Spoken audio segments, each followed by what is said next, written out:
Hours before a 25% tariff was scheduled to go into effect on Mexican imports, President Trump announced a pause. They've agreed to put in 10,000 soldiers permanently, like forever, 10,000 soldiers at their side of the border and stop fentanyl. Mexico President Sheinbaum confirming soldiers will patrol the border. Canada is very tough. President Trump made a similar deal with Canadian Prime Minister Trudeau this afternoon, but the tariffs on China still scheduled to go into effect tonight. If we can't make a deal with China, then the tariffs will be very, very substantial. If the tariffs are imposed, costs could rise for food, to gas, to automobiles.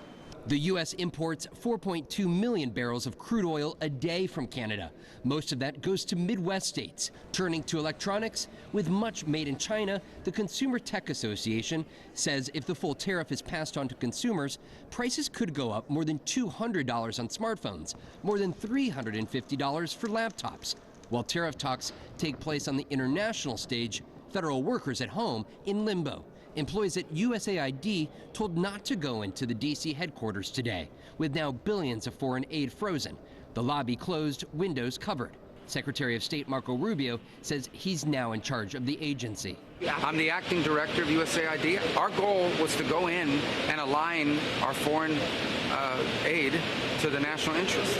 Democrats vowed to save the agency that feeds those in need across the globe. No one elected Elon Musk to dismantle it. We are going to fight in every way we can.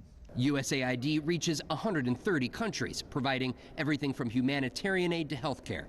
Here on Capitol Hill, some of President Trump's controversial cabinet picks are slated to go forward for very key votes tomorrow. The Senate Finance Committee is going to be voting on the nomination of Robert F. Kennedy Jr. for Secretary of Health and Human Services, and the Senate Intelligence Committee is going to be voting on the nomination of Tulsi Gabbard for the Director of National Intelligence. NBC News, Vaughn, Hillyard, Washington.